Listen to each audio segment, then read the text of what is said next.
नमस्कार, आप देख रहे हैं न्यूज़ ऑन इंडिया। मैं हूं आपके साथ पूजा यादव। शुरुआत बड़ी खबरों के साथ में करेंगे। लखनऊ में अवैध दुकानों पर चला पीला पंजा। विक्रमादित्य मार्ग पर बनी अवैध दुकानों को ध्वस्त किया गया। सपा कार्यालय के आसपास दुकानें बनी जमींदोज।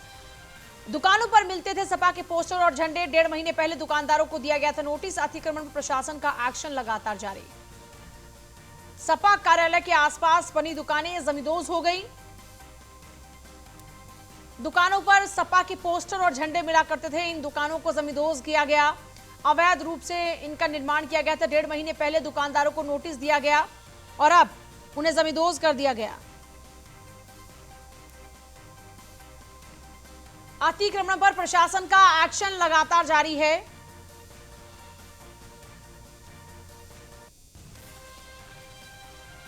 विक्रमादित्य मार्ग पर बनी अवैध दुकानों को ध्वस्त किया गया। सपा कार्यालय के आसपास बनी जो दुकानें हैं वो जमींदोज हो गई। दुकानों पर सपा के पोस्टर और झंडे मिलते थे।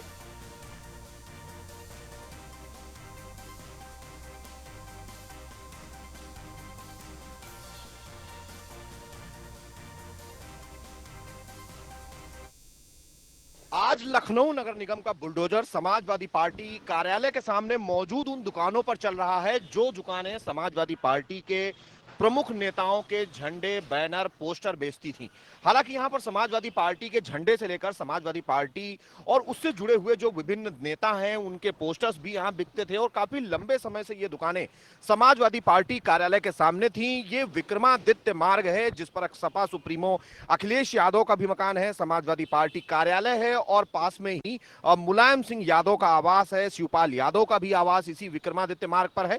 तो कहीं ना कहीं आज उस पर नगर निगम का बुलडोजर चल रहा है और कहीं ना कहीं इस बुलडोजर कार्रवाई के पीछे सीधे तौर पर जहां नगर निगम का तर्क है कि वो पूरे मामले को लेकर जो अतिक्रमण है उसको हटाने की कोशिश कर रहे हैं, लेकिन इस अतिक्रमण के पीछे कहीं ना कहीं एक चीज जरूर निकलकर सामने आ रही है कि ये उन दुकानों पर बुलडोजर चल रहा है। आप इस बुलडोजर की तस्वीरों को देख सकते हैं कि लगातार जो बुलडोजर है उन दुकानों को जमींदोज करने के बाद उस मलबे को, जो मलबा यहां पर उन दुकानों का इकट्ठा हुआ है, उसको उठाकर नगर निगम की गाड़ियों में लादा जा रहा है और इस पूरे इलाके को बिल्कुल साफ किया जा रहा है। हालांकि करीब 500 मीटर का ये पूरा क्षेत्र है जो कि समाजवादी पार्टी कार्यालय से लेकर सपा सुप्रीमो अखिलेश यादव के घर तक है और ये दुकानें काफी लंबे समय से यहां पर मौजूद थी।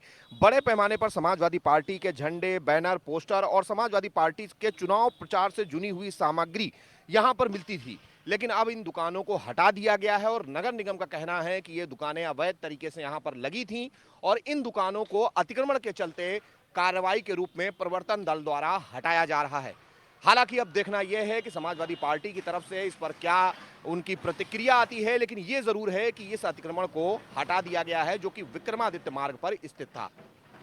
कैमरामैन सैफ के साथ मैं SK Vajpayee, news one India, Lucknow.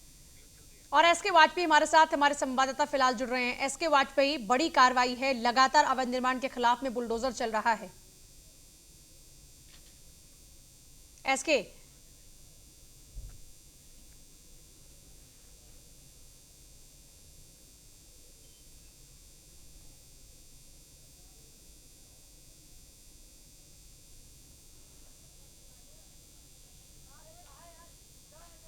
बिल्कुल निश्चित तौर पर, क्योंकि अगर हम देखें तो बाबा का बिल्कुल अगर हम देखें तो बाबा का बुलडोजर पूरे प्रदेश भर के उन अतिक्रमणों पर चल रहा है जो कि नियम विरुद्ध हैं और अतिक्रमण कहीं भी हो बुलडोजर लगातार जारी है। और कहीं अगर हम यहाँ की बात करें जहां हम खड़े हैं समाजवादी पार्टी कार्यालय के सामने, ये विक्रमादित्य मार्ग है। विक्रमादित्य मार्ग कई मायनों में अहम है। अहम इसलिए है कि उत्तर प्रदेश का जो विपक्ष है वो पूरा यहां पर है, क्योंकि समाजवादी पार्टी का कार्यालय, मैं अपने कैमरा पर्सन से कहूंगा कि वो आपको दिखाएं, चूंकि दुकानें यहां पर गिरा दी गई हैं इसलिए बहुत सारा मलबा है और मलबा हटाया जा रहा है लगातार। ये सामने आप जो तस्वीरें देख रहे हैं ये समाजवादी पार्टी कार्यालय की हैं और इसके बिल्कुल पास में सपा सुप्रीमो अखिलेश यादव का मतलब कार्यालय और समाजवादी पार्टी सुप्रीमो अखिलेश यादव के आवास की बीच की दूरी करीब 200 मीटर है। उसके बीच में ये दुकानें थीं और ये दुकानें काफी लंबे वक्त से यहाँ थी। बाकायदा इस पर मतलब मजबूत निर्माण कर लिया गया था और हालांकि ये जो मुख्य मार्ग है विक्रमादित्य मार्ग वो उससे थोड़ा सा अंदर था, लेकिन यहाँ पर समाजवादी पार्टी की प्रचार सामग्री बिकती थी जिसमें झंडे, बैनर, पोस्टर और साथ ही साथ साथ जो होर्डिंग्स हैं या उसके अलावा जो बड़े पैमाने पर समाजवादी पार्टी के पंपलेट्स हैं, समाजवादी पार्टी के जो बड़े नेता हैं उनके फोटोज हैं, वो यहाँ पर बिका करते थे। और काफी लंबे वक्त से ये दुकानें यहाँ पर लगी हुई थी। नगर निगम का प्रवर्तन दल आता है और डायरेक्ट जो उनका बुलडोजर है, दुकान वालों को कहा जाता है कि आप बाहर आ जाएं, कहा जा रहा है जो सामान कि हटा पहले सकते हैं, नोटिस हटा दिया लें। गया था। क्या इनके पास कोई प्रायर जल्द नोटिस नहीं था? क्या पहले इनको इस बात की जानकारी नहीं थी कि ये इनकी दुकानें अवैध है जिनके खिलाफ में ये कार्रवाई हो सकती है? चल रहा था, चूंकि बुलडोजर कार्रवाई पूरी हो चुकी है और दुकानों को मलबे में तब्दील कर दिया गया है। कुछ तस्वीरें जरूर यहां पर हैं।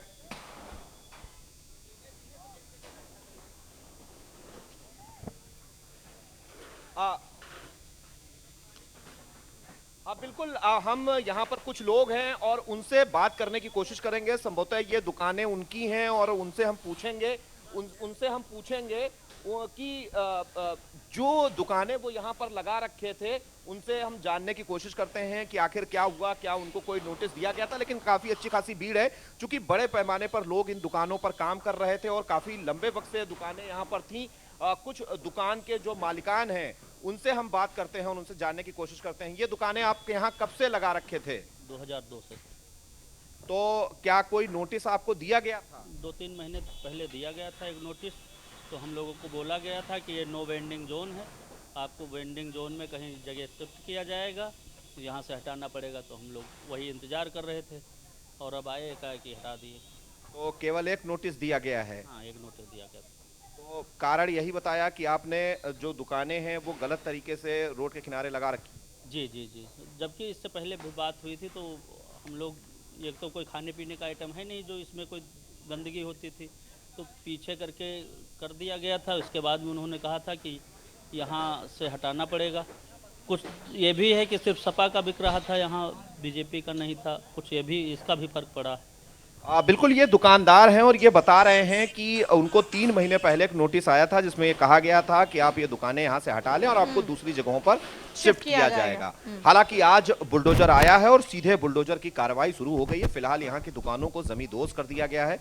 अब यहाँ पर कोई भी दुकान नहीं बची है, चूंकि अगर हम बात करें समाजवादी पार्टी कार्यालय से लेकर सपा अध्यक्ष अखिलेश यादव के घर तक करीब 8 से 10 दुकानें थी। सभी दुकानें पूरी तरीके से जमींदोज कर दी गई हैं और जो मलबा था, बड़ा मलबा उठाकर नगर निगम के वाहन ले गए हैं और बाकी बचा हुआ सामान अब जो दुकानदार हैं वो हटा रहे हैं।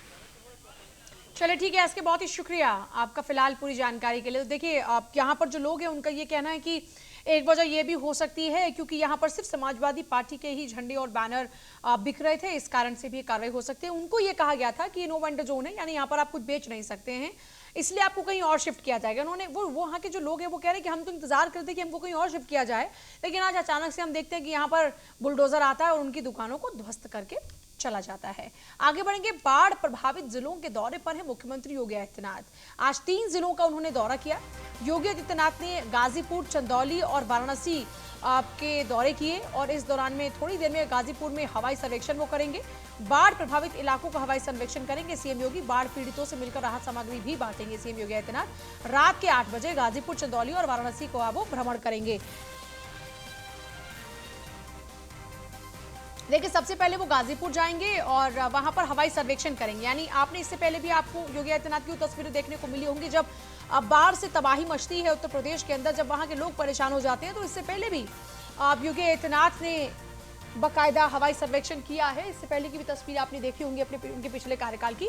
अब फिर से वो मुख्यमंत्री बने हैं, ऐसे में उनकी जनता अगर परेशान है तो जाहिर सी बात है उनकी जिम्मेदारी बनती है और आज हवाई सर्वेक्षण करेंगे। और जहां पर भी देखिए दिक्कतें आमतौर पर होता क्या है कि जब भी बाढ़ प्रभावित कोई भी इलाका होता है वहां पर जो कनेक्शन होता है, कनेक्टिविटी होती है वो पुअर हो जाती है, बिल्कुल खत्म हो जाता है। गांव शहर आपस में जो आप जुड़ते हैं वो खत्म हो जाते हैं क्योंकि चारों तरफ पानी ही पानी होता है, जलमग्न हो जाता है पूरा इलाका। ऐसे में वहां पर आप समझ सकते हैं कि लोग बाहर नहीं जा पाते हैं। जो लोग रोज कमाते खाते हैं उनके लिए बड़ी दिक्कतें पैदा हो जाती हैं। लोगों की फसलें जो होती है पूरी तरीके से खराब हो जाती है, बर्बाद हो जाती है।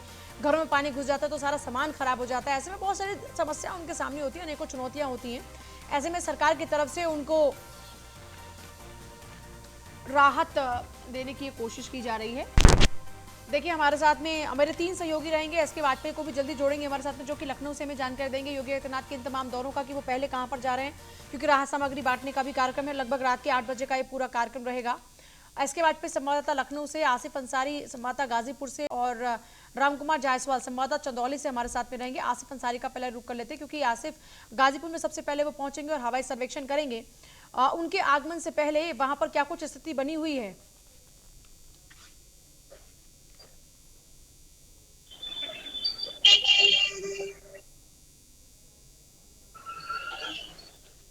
आसिफ सुन पा रहे हैं आप? आवाज पहुंच रही है आप तक?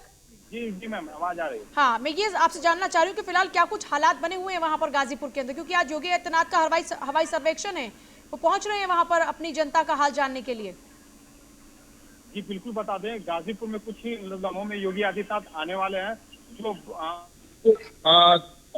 जो तेवराई, मोहम्मदाबाद और जमनिया की बाढ़ प्रवृत्ति से ज्यादा प्रभावित है और यही सीएम योगी आदित्यनाथ हेलीपैड पे उतरेंगे। जो हमारे कैमरामैन दिखा सकते हैं कि यही इनका हेलीपैड बना हुआ है। उतर के सीधे बाहर राहत सामग्री को जो बांटेंगे और सीधे प्रेस वार्ता करेंगे। अपना कैमरामैन को दिखा सकते हैं कि यहीं पे प्रेस वार्ता करेंगे और बाहर जो बाढ़ पीड़ित है उनको राहत सामग्री बांटी जाएगी। जी चलिए, आपके पास वापस लौटेंगे। वाराणसी से हमारे साथ में हमारे एक और सहयोगी संतोष ओझा लगातार बने। संतोष ओझा, योगी आदित्यनाथ क्योंकि वहां पर भी पहुंच रहे हैं, वहां पर क्या कुछ हालात फिलहाल बने हुए हैं? देखिए, 4:30 बजे का समय होगा जब मुख्यमंत्री बनारस आएंगे। बनारस की बीएचयू हेलीपैड पे ये इनका लैंड करेगा हेलीकॉप्टर और यहाँ से एक दूसरे हेलीकॉप्टर के थ्रू ये गाजीपुर और चंदौली 2 जगहों का हवाई सर्वे करेंगे। समझा जा सकता है कि बनारस की यदि बात करें या फिर इन 2 जिलों की बात करें, बाढ़ की प्रकोप, बाढ़ की प्रकोपता यहाँ पे ज्यादा है। राहत ये है कि दिन दोनों जगहों पे बाढ़ अब राहत ये दे रहा है कि बाढ़ की जो जल स्तर है वो घटाव पे है। दूसरी ओर यदि देखा जाए बनारस की, तो निश्चित तौर पर यह कहा जा सकता है कि जो खतरे की लेवल है वो खतरे के निशान, चेतावनी निशान के पार करने के बाद लगभग 1 मीटर ऊपर बह रहा था। ये अपने आप में एक चिंताजनक था। चाहे वो निचला इलाका हो या फिर ग्रामीण इलाके के खेत खलिहान हो, सारे कुछ पानी के जद में थे। और यही वजह है कि गांव के खेत खलिहान और शहरों के गलियों में या ये कहा जाए कि कॉलोनियों में गंगा अपना डेरा जमा रखी है, जिसके साथ लोग खास हैरान और परेशान है। सबसे पहले हम दौरे की बात करें तो योगी आदित्यनाथ इन 2 जिलों का दौरा करेंगे।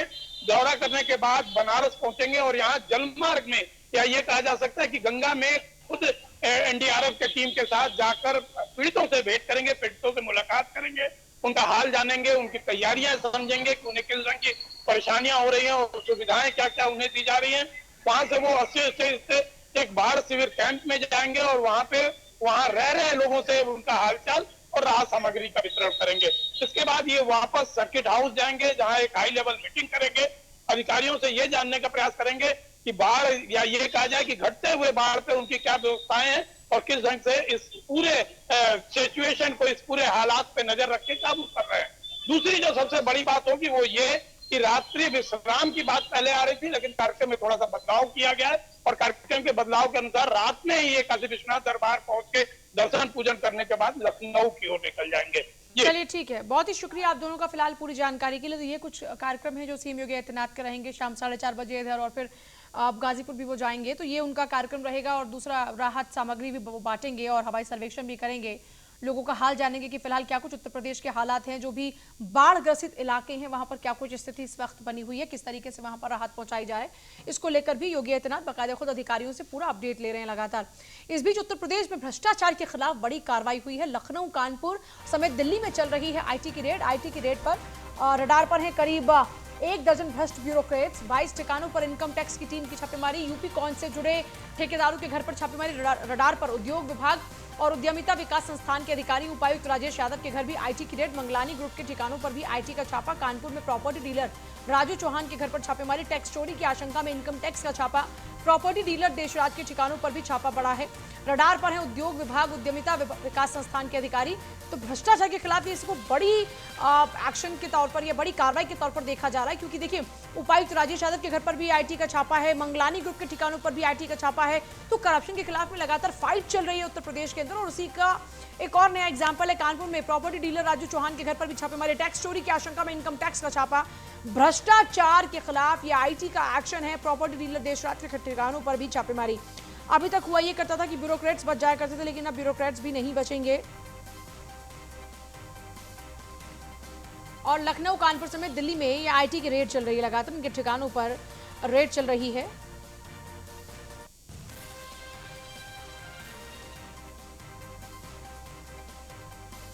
बाईस ठिकानों पर इनकम टैक्स की टीम की छापेमारी, यूपी कौन से जुड़े ठेकेदारों के घर पर छापेमारी।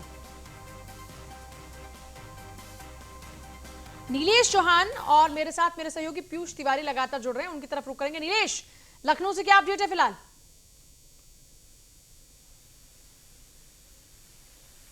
और लखनऊ से खबर का रुख करेंगे। हम लगातार आपको बता रहे हैं कि रेड चल रही है, मेरे दो सहयोगी लगातार बने दिल्ली में भी क्योंकि रेड हो रही है और आईटी की, और यूपी के अंदर भी हो रही है। तो एसके वाजपेयी से हम पहले अपडेट ले रहे थे। एसके, लखनऊ, कानपुर समेत दिल्ली में रेड चल रही है, शायद एसके को आवाज नहीं पहुंची, लेकिन पीयूष हमारे साथ लगातार है। पीयूष, ये भ्रष्टाचार उत्तर प्रदेश में हुआ, लेकिन दिल्ली में रह रहे लोगों के खिलाफ भी, जो अभी दिल्ली में रह रहे हैं, उनके खिलाफ भी लगातार एक्शन जारी है, उनके ठिकानों पर लगातार रेड चल रही है। अभी क्या अपडेट है वहां से? जी बिल्कुल, देखिए आईटी की रेड करीब 5 से 6 घंटों से चल रही है और दिल्ली के साथ साथ अगर हम बात करें तो प्रमुख जो शहर है करीब 22 जगहों पे, ठिकानों पे ये आईटी की रेड चल रही है। लेकिन दिल्ली, कानपुर, नोएडा ऐसे प्रमुख शहर है जहां पे खासतौर पे छापेमारी चल रही है। और जिस तरीके से अगर हम बात करें तो दिल्ली के करीब 2 से 3 ठिकानों पर दिल्ली में आईटी की छापेमारी चल रही है, जिसमें सूत्र बताते हैं कि एक छतरपुर का फार्म हाउस है, वो किसी अधिकारी के जानकार फार्म हाउस है, वहां पे वो आईटी की रेड चल रही है और दस्तावेजों को खंगालने का काम पिछले 4 से 5 घंटे से वहां पे किया जा रहा है। जिस तरीके से प्रधानमंत्री ने लाल किले के प्राचीर से 15 अगस्त को कहा था कि भ्रष्टाचार के खिलाफ जीरो टॉलरेंस नीति रहेगी, और केंद्र सरकार ने साफ तौर पे जांच एजेंसियों को खुली छूट दे रखी है कि चाहे वो केंद्र सरकार का कोई अधिकारी हो, राज्य सरकार का कोई अधिकारी हो या किसी भी पार्टी या दल का नेता हो, अगर भ्रष्टाचार के आरोप लगते हैं तो उन पे निश्चित तौर पे निष्पक्ष होकर कार्रवाई करें। यही कारण है कि आज 22 ठिकानों पे करीब छापेमारी चल रही है। पिछले 3 महीने के अंदर ये दूसरी कार्रवाई है और सबसे बड़ी बात है कि कानपुर में सबसे ज्यादा जो उद्योगपति रहते हैं उनके ठिकानों पे और करीब 12 ऐसे अधिकारी हैं, ब्यूरोक्रेट्स हैं, उनके यहाँ ये छापेमारी चल रही है। सूत्र बताते हैं कि 6 से 7 जो अधिकारी हैं वो अभी भी वहां पे मौजूद हैं जहां पे ये छापेमारी चल रही है। एक ठिकानों पे 6 से 7 जो आईटी के अधिकारी हैं वो पहुंचे हुए हैं। सुरक्षा बल के जवान, चाहे पुलिस के जवान हम बात करें, वो उनके साथ हैं और निश्चित तौर पे हर एक दस्तावेज को खंगालने का काम किया जा रहा है आईटी के अधिकारियों के द्वारा। और सूत्र बताते हैं कि करीब 1 महीने पहले से आईटी एक तरीके से रेकी कर रही थी, एक तरीके से दस्तावेजों को जुटा रही थी, और ये भी सूत्र बताते हैं कि पुख्ता जानकारी और पुख्ता सबूतों के आधार पे अब की बार इनकम टैक्स ने रेड मारी है। और सबसे बड़ी बात है कि अब इसके जद में कई बिल्डर्स भी आएंगे, क्योंकि कहा जाता है कि अधिकारी आमतौर पे जब अपना पैसा ब्लैक से व्हाइट कराते हैं तो बिल्डरों का सहारा लेते हैं। और निश्चित तौर पे चाहे उत्तर प्रदेश की सरकार हो या केंद्र की सरकार हो, भ्रष्टाचार को लेकर जीरो टॉलरेंस नीति अपनाने की बात हमेशा से कहा जाता रहा है। ऐसे में आज जो कार्रवाई चल रही है, कड़ी दर कड़ी और भी लोगों के नाम निकलकर सामने आएंगे। हालांकि जो भी जांच एजेंसियां अपनी कार्रवाई करती है तो इसको गोपनीय रखती है, लेकिन सूत्र बता रहे हैं कि 22 जगहों पे ये कार्रवाई चल रही है और कई लोगों से, अभी अन्य लोगों से भी पूछताछ चल सकती है। इसके अलावा ये भी कहा जा रहा है कि आईटी जब अपनी जांच पूरी कर लेगी, अपनी कार्रवाई आज की छापेमारी पूरी कर लेगी, तो इनके दस्तावेजों के आधार पे ईडी की भी इस पूरे प्रकरण में एंट्री हो सकती है। क्योंकि जिस तरीके से कई विभागों के अधिकारियों पे गंभीर आरोप लगे हैं, उसको लेकर कहीं ना कहीं ये आईटी की छापेमारी चल रही है। इसके अलावा अगर हम बात करें तो ये पूरा जो प्रकरण है, अलग अलग प्रकरण में ये जांच चल रही है, छापेमारी चल रही है। कहा जा रहा है कि चुनावों के दौरान उन्नाव में कई जगहों से रुपए बरामद हुए थे और उसी कड़ी को लेकर पिछली बार भी नोएडा और दिल्ली में छापेमारी हुई थी। उसके बाद कड़ी दर कड़ी जुड़ती गई, अधिकारियों के नाम आते गए, बिल्डर्स के नाम आते गए, तो निश्चित तौर पे एक बड़ी कार्रवाई है। पिछले 3 महीनों के अंदर अगर हम बात करें तो दूसरी ये कार्रवाई है और इनकम टैक्स डिपार्टमेंट के कई जो अधिकारी हैं वो इसमें लगे हुए हैं और अचानक से ये रेड की गई है। किसी को कानों कान भनक नहीं लगी और 22 ठिकानों पे एक साथ इनकम टैक्स के अधिकारियों ने इस कार्रवाई को अंजाम दिया है और लगातार अभी भी दस्तावेजों को खंगाला जा रहा है। ये भी देखा जा रहा है कि किसी अधिकारी की आय से अधिक संपत्ति तो नहीं है। अगर आय से अधिक संपत्ति होती है तो निश्चित तौर पे उससे पूछताछ होगी और वो कहां से वो संपत्ति उसने अर्जित की है, इसको लेकर भी इनकम टैक्स के अधिकारी पूछताछ करेंगे। इसके बाद एक के बाद एक और नए बड़े और नए खुलासे हो सकते हैं। ठीक है पीयूष, लगातार बने रहिए हमारे साथ में। देखिए, उद्यमिता प्रशिक्षण संस्थान के अधिकारियों पर लगातार एक्शन ये देख रहे हैं। श्रावस्ती से इस बीच खबर है, एक्शन में है यूपी के डिप्टी सीएम ब्रजेश पाठक। 3 जगहों पर ब्रजेश पाठक ने औचक निरीक्षण किया। अचानक से सामुदायिक स्वास्थ्य केंद्र पहुंच गए एकाना और अस्पताल में बिजली के खुले तार देखकर भड़क भी गए। स्वास्थ्य विभाग के अधिकारियों को जमकर फटकारा। अस्पताल के बाद गौशाला का औचक निरीक्षण किया। दूषित चारा और पानी को देखकर गुस्साए ब्रजेश पाठक। अधिकारियों को व्यवस्था दुरुस्त करने के निर्देश दिए। प्राथमिक विद्यालय में भी निरीक्षण करने के लिए पहुंचे ब्रजेश पाठक। बच्चों के पीने वाले पानी को दूषित पाकर फिर से भड़क गए। डिप्टी सीएम ने एसडीएम आरपी चौधरी को फटकार भी लगाई।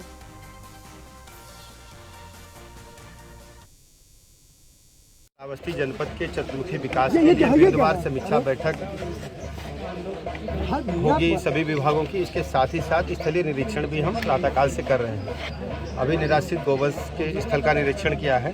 अभी हम लोग माँ सीता के द्वार पर आए हुए हैं, लवकुश जी की जन्मस्थली पर आए हुए हैं। इसको पर्यटन स्थल के रूप में डेवलप किया जाएगा और यहाँ पर पर्यटन की अपार संभावनाएं हैं। श्रावस्ती जनपद को हम शीर्ष दर्जे पर लाने के लिए काम कर रहे हैं। यहाँ का चतुर्मुखी विकास होगा। इंफ्रास्ट्रक्चर में जो भी दिक्कतें हैं उनको हम दूर करेंगे।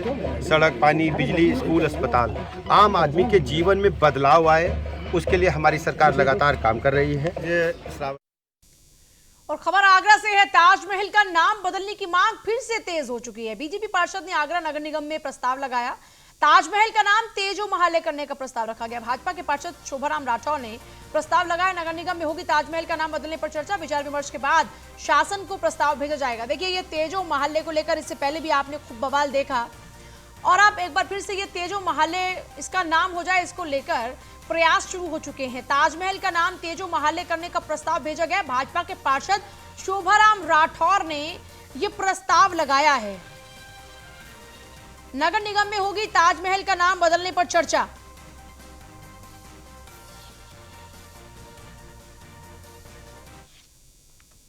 और फिलहाल आपसे ले रहे हैं इजाजत, लेकिन आगे भी तमाम खबरों के लिए आप देखते रहे न्यूज़ 1 इंडिया। नमस्कार।